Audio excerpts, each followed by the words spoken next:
Blepharospasm or eye dystonia is a neurological condition which causes involuntary muscle spasm around the eyes, around the muscles of the eyes. So that can result in the eyes actually being squeezed shut or the eyelids just dropping as well. It's completely out of your control, and it's entirely unpredictable. You don't know when your eyes are going to spasm closed. Around early 2004, I worked at the local hospital at the time, and I realised I couldn't keep my eyes open in meetings. I was okay when I was talking, but when somebody else was talking, my eyes were just drifting shut as if I was tired. Following on from that, I really believed there was something wrong with my eyes, so I went and had an eye test, and the optician couldn't find anything wrong, but gave me a letter from a GP, said you need to see your GP as soon as possible. So I came away thinking I'd got a brain tumour.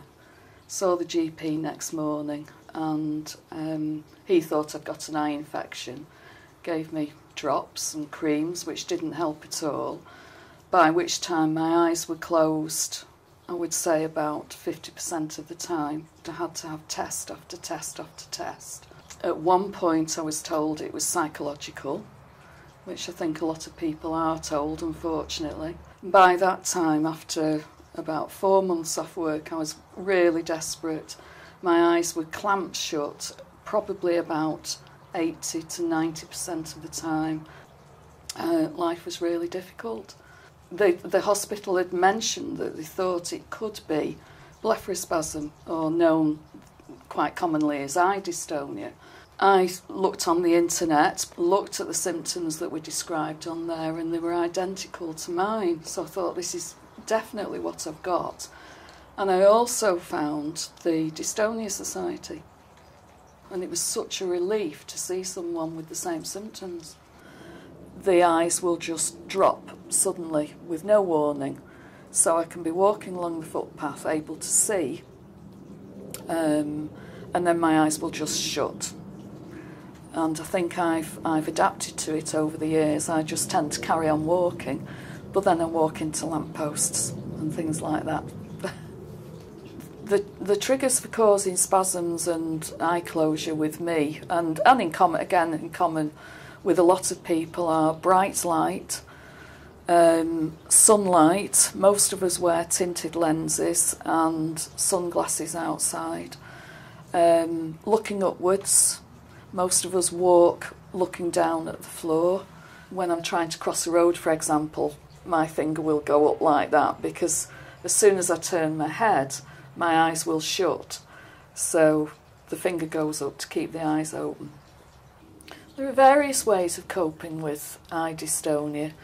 I would say probably the most important one is wearing tinted lenses, trying to lead really as stress-free a life as possible.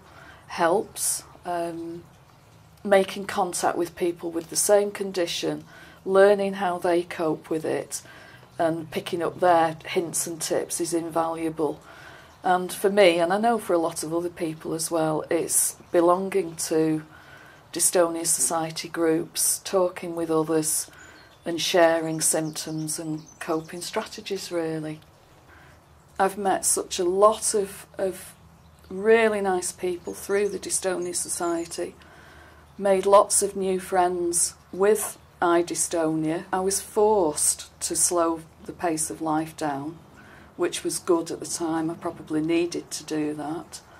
And it's taught me that my eyes might not function well all of the time, but my other senses come into play more. Currently, I manage. I have injections every 3 months. I still have symptoms. I've had to adapt my life.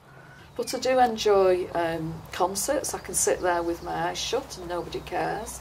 I do go to the theatre and sit in the balcony so that I'm looking down at the stage. I can't do as much as I did before, but there are still a lot of things that I do enjoy doing.